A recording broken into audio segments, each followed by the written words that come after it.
Yo, this is the first time ever since I started this channel that I've ever had this thought that this thing could in fact be the killer of Voicemeeter for tons of users.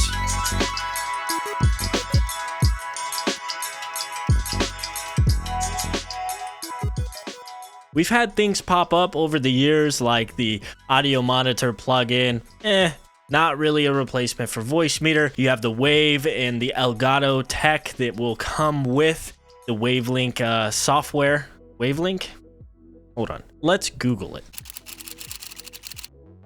It is in fact called Wavelink. I was not wrong. Anyways, I'm getting sidetracked. I'm putting the glasses on. That's how you know we're getting serious. Not really. These are actually fake glasses. I just like wearing them. So onto this plugin. I want to give a huge shout out to the creator of this plugin, Bozbez, who's the OBS plugin developer, created this plugin.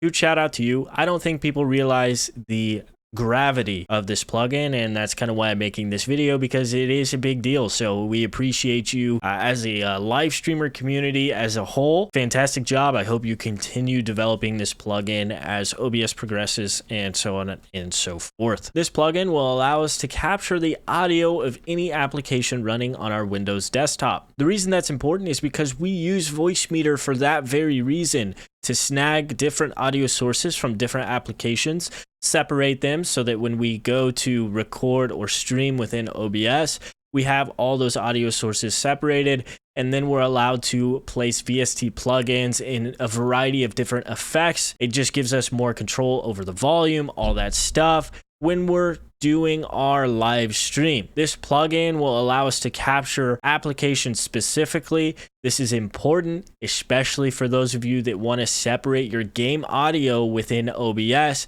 so that you have a little bit more control with that game audio versus desktop audio. Even if you continue using Voicemeeter, this plugin is still very important. You can find the link to this plugin in the description below. When you get to obs.com, you'll click the download link. It'll take you to GitHub where that download is hosted, and you'll want to download that Windows Capture exe file. Once you download the exe file, run it and install it onto your computer, and then go ahead and restart OBS so that it is installed on your OBS application. Once it's installed on your OBS application, what we'll do in the sources window is add a new source, and up at the top, we'll have a new application audio output capture. We'll create a new source. You can name it. For the sake of this video, we'll do browser.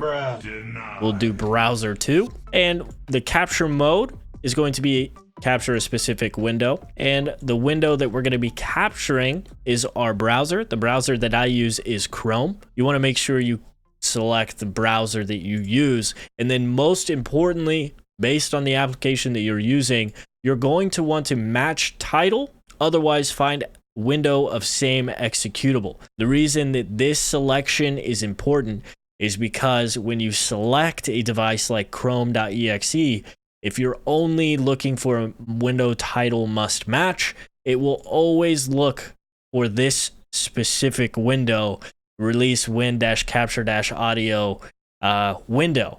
But when you do match title, otherwise find window of same executable, it will pull in the audio from every chrome.exe source. And then you have the recapture rate, which I would recommend just keep it on normal. It is quite literally that easy to set up. Now all you have to do is go through and find all the sources that you use: communication audio, music audio, game audio, that sort of stuff. I kind of am interested in testing whether or not it works with Discord, so I'm going to do that real quick. I'm going to create a new source. I'm going to go ahead and just label this Discord.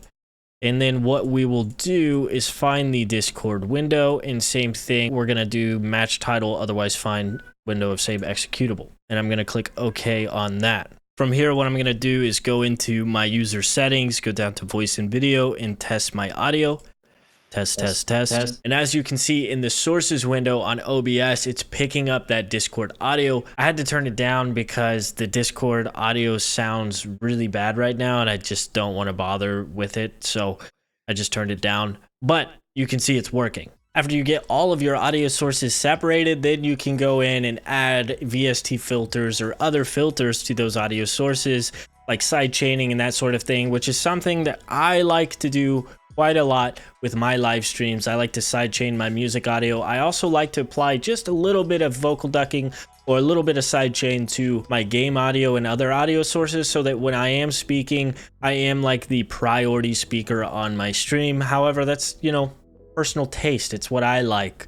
Doesn't mean you have to do it. Anyways, guys, I just wanted to keep this a short video, show you something really cool that could be used as a replacement for Voicemeeter, because this is the first time I've ever come across anything that I thought was fully capable of replacing Voicemeeter for a lot of people, and that's why I'm making a video on this. If you enjoyed this video, hit that like button and subscribe to this channel for more content like this. If you guys have any questions after watching this video, hop in my Discord server, hang out with the community, say hello, slap some people. Seriously, you can slap people, question mark, slap and at someone, and straight up you can slap people in my Discord server. It's a blast. Get in there. It's a great community. I love them so much, and I would love to see your face there as well. Thank you so much for watching this video, and I'll catch you in the next one. Peace.